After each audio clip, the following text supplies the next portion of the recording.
Hello दोस्तों, नमस्कार। ये जो वीडियो सीरीज चल रही है पेरेंटल टिप्स पे कि अच्छे अभिभावक कैसे बने, अच्छे पेरेंट्स कैसे बने, इसके जो अर्लियर वीडियोस हैं उनके ऊपर आपका अच्छा खासा रिस्पॉन्स मिला है, उसके लिए आपका शुक्रिया।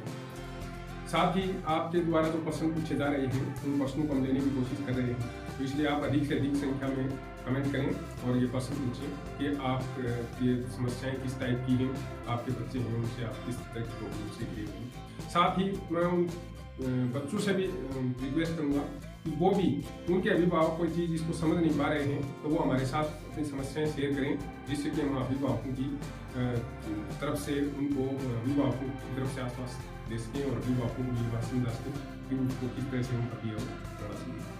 आज के इस वीडियो में हम बात करने वाले हैं कि हारने पर भी या वो अचीवमेंट नहीं करें तब भी बच्चों को कैसे मोटिवेट करें, यानी वो अच्छा रिजल्ट नहीं ला रहे हैं, उसके बाद में अभिभावक में चिड़चिड़ापन आ रहा है और वो बच्चों पे ऐसे व्यवहार करते हैं, डांट डपट करते हैं, तो उसका हम क्या सोल्यूशन कर सकते हैं कि बच्चे हैं वो ठीक ढंग से नहीं चल पा रहे हैं, ठीक पढ़ाई नहीं कर पा रहे हैं, तो उनका रिजल्ट है वो अच्छा नहीं है। तो इस पे हम चर्चा करने वाले हैं। कुछ सवाल हमारे पास ऐसे आए हैं, उन सवालों को हमने ले लिया है, पढ़ा है और पढ़ने के बाद में हम इस निष्कर्ष पर पहुंचे हैं कि इस पे भी एक वीडियो बनाना चाहिए, जिससे कि बच्चे हैं वो डीमोटिवेट नहीं हो और उनको मोटिवेशन मिल सके और अभिभावकों की जो एक समस्या है उनका रिजल्ट है वो कैसे बेहतर करें, उस पर भी हम चर्चा करेंगे। तो आज का वीडियो शुरू करते हैं।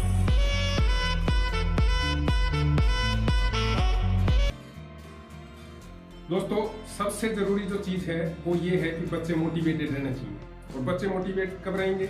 जब हम उनको प्रोत्साहित करेंगे। प्रोत्साहित कैसे करें? जबकि उनका रिजल्ट ही बहुत खराब है, प्रोत्साहित कैसे करें? वो कोई अचीवमेंट करके नहीं ला रहा है, वो हार रहा है, हार के बावजूद हम उनको शाबाशी कैसे दें? तो दोस्तों, आप अपने दिमाग के माइंड सेट को चेंज करिए, क्योंकि माइंड सेट चेंज करेंगे तो उससे आपको रिजल्ट प्राप्त होंगे।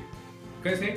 जैसे आपका बच्चा किसी कक्षा में और रन नहीं कर पा रहा है या उसका अचीवमेंट है वो खराब है, उसका रिजल्ट इतना अच्छा नहीं है जैसी आपकी अपेक्षा थी, परंतु आप उससे पहले का जो रिजल्ट था उससे अगर वो थोड़ा बहुत भी बेटर कर पाता है तो आप उसको प्रोत्साहित करिए कि पिछली बार से आप बेहतर हो और अगली बार हो सकता है कि आप इससे भी ज्यादा बेहतर हो। लगातार आप कोशिश करो।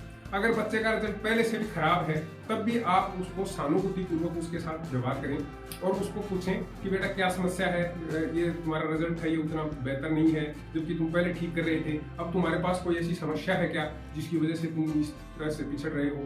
तो दोस्तों, उससे बच्चा है वो जो उसकी प्रॉब्लम है वो उस प्रॉब्लम को बताएगा, आपसे शेयर करेगा, तो आपके समझ में आएगी कि बच्चे की एक्चुअल समस्या क्या है।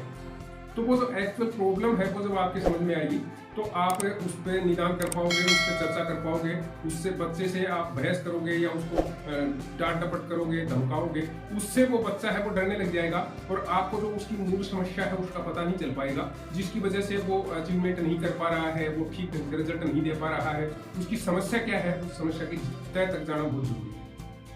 उसकी जड़ में जाने के लिए सबसे जरूरी ये है कि बच्चे से खुद आप उस प्रकार से व्यवहार करेंगे, उससे प्यार से बात करेंगे और उससे पूछने की कोशिश करेंगे कि उसको एक्चुअल में समस्या कहाँ हुई है और किस वजह से हुई है, फिर उस समस्या को दूर करने का प्रयास आप कर सकते हैं।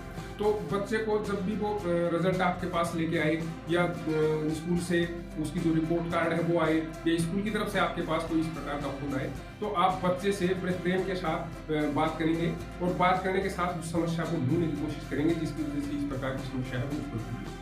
तो उससे क्या होगा कि बच्चा है वो खुल के आपसे बता पाएगा और उसकी समस्या को आप बेहतर ढंग से सोल्व आउट कर पाएंगे। तो उससे लगाव आपका बनेगा और बच्चा है वो उससे डरेगा नहीं, बल्कि वो खुल करके आपसे बात कर पाएगा कि आज मेरे साथ ये समस्या हुई, इस वजह से मैं ठीक ढंग से ये कर नहीं पाया, मैं लिख नहीं पाया, आज रात को ठीक ढंग से सो नहीं पाया था, इसलिए इस वजह से मैं ठीक नहीं पाया, या मैडम ने जो समझाया था वो मेरे समझ में नहीं आया, या जो सवाल पूछा गया था वो आउट ऑफ सिलेबस था। इस टाइप की बहुत सारी प्रॉब्लम होती हैं। या उसके जो साथ वाले बच्चे हैं वो उसको चिढ़ा रहे थे, या वो जो टिफिन लेके गया था वो उसकी पसंद का नहीं था, उस वजह से वो थोड़ा सा डिप्रेस था, माइंडली अपसेट था, इस वजह से वो नहीं कर पाया। क्या होता है कि ये लगातार नहीं होता है, कई बार बच्चा अच्छा प्रदर्शन करता है, कई बार उससे वो डिक्रीज हो जाता है। तो आप हर बार उसके ऊपर अगर इस तरह से झल्ला करके और ये कोशिश करेंगे कि हमारा बच्चा है वो एक्सीलेंट रहे, कक्षा में टॉप करे, ये कोई जरूरी नहीं है कि कक्षा में 20, 30, 50 बच्चे होते हैं और सब बच्चे ही टॉप करें, ये जरूरी नहीं होता है। फिर सबका माइंड सेट भी अलग अलग होता है, सबकी जो सीखने की गति है वो भी अलग अलग होती है। कई बार ये प्रॉब्लम होती है कि हम जिस स्कूल को अच्छा समझ रहे हैं वो बच्चा उसको अच्छा नहीं समझ पाता है। कई बार ये भी प्रॉब्लम होती है कि वो जो टीचर्स जो उसको पढ़ा रहे हैं उस टीचर्स में उसका इंटरेस्ट नहीं होता है, या उसका भी है वो उसको पसंद नहीं आता है, उसको हम खोजने की कोशिश नहीं करते, बच्चे पे दबाव बनाने की कोशिश करते हैं और उस दबाव से बच्चा दबता चला जाता है। परिणाम ये होता है कि वो उन समस्याओं को दूर करने की बजाय, उनसे लड़ने की बजाय उससे पलायन करना शुरू कर देता है, भागना शुरू कर देता है। और हम ये समझते हैं कि हम बहुत समझदार आदमी हैं, जिसकी वजह से बच्चा है वो हमारा बहुत समझदार होना चाहिए, या हम एक्सीलेंट थे, हमारा बच्चा भी ऐसे एक्सीलेंट आना चाहिए, हम कक्षा में टॉप करते थे, बच्चा भी टॉप होना चाहिए। तो इस प्रकार की जो हमारे दिमाग की एक उलझन है, उस उलझन की वजह से क्या होता है कि हम बच्चे के ऊपर ज्यादा प्रेशर बना लेते हैं, और उस प्रेशर का परिणाम ये होता है कि बच्चा है वो लगातार पिछड़ता चला जाता है, और फिर हम उस चीज़ों को रोने धोने के सिवा या शिकायत करने के सिवा कुछ कर नहीं सकते हैं। परिणाम ये होता है कि हमारा बच्चा है वो उस लाइन से उतर जाता है, और फिर उसकी जिंदगी है वो खराब हो जाती है। तो दोस्तों, हमेशा धैर्य बनाए रखें। बच्चे का रिजल्ट अगर कमजोर भी आया है तो भी आप उससे सहानुभूतिपूर्वक विचार करें और उससे उन समस्याओं को पूछने की कोशिश करें, जिससे कि बच्चा है वो खुद करके आपको कोई चीज़ बताएगा, उसका अनुदान करने की कोशिश करेंगे, तो बच्चे का जो नेक्स्ट जो रिजल्ट है वो उससे इम्प्रूव कर पाएगा, बेटर कर पाएगा।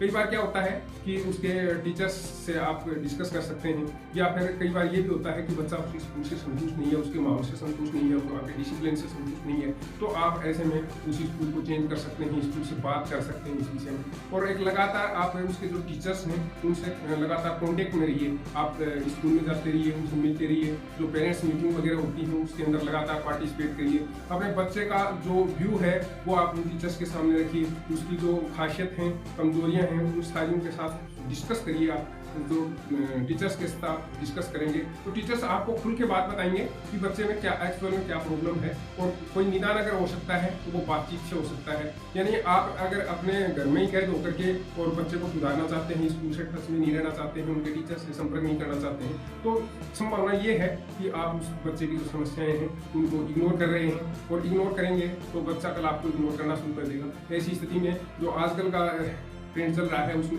बच्चे हैं वो 1 या 2 ही होते हैं, और अगर वो आपको इग्नोर करना शुरू कर देंगे तो हमारा भविष्य अपने आप ही खराब हो जाएगा। हम बच्चे का भविष्य बनाने के चक्कर में अपना खुद का भविष्य खराब कर लेंगे।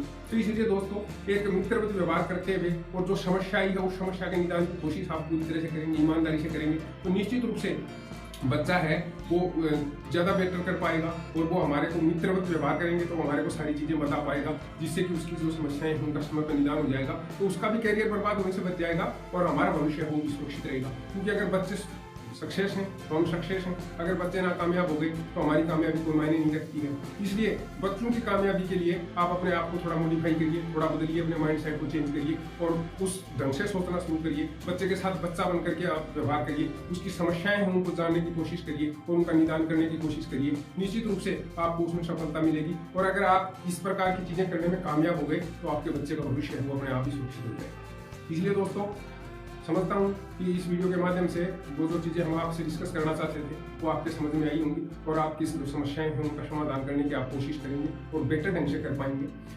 वीडियो पसंद आया हो तो इसको आप लाइक करिए, अपने दोस्तों के साथ शेयर करिए। अभी तक आपने हमारे चैनल को सब्सक्राइब नहीं किया है तो सब्सक्राइब कर लीजिए, क्योंकि इस टाइप के मोटिवेशनल और जो पेरेंट्स से संबंधित जो वीडियो हैं, जो हमारे बच्चों की समस्याएं हैं उससे संबंधित वीडियो हैं, वो समय समय पर हम लाते रहते हैं, चाहे वो पढ़ाई से रिलेटेड हो या उसके करियर से रिलेटेड हो। हमारे सपने हैं वो साकार करने का जो प्रतिबिंब है वो बच्चों का, वो हमारे को बच्चों में दिखाई देता है। तो उस प्रतिबिंब को देखने के लिए हमारा ये छोटा सा प्रयास है, उसमें आप सहयोगी बनेंगे। इसके कोई चार्ज नहीं है, फ्री ऑफ कॉस्ट है, इसलिए चैनल को सब्सक्राइब कर लीजिए।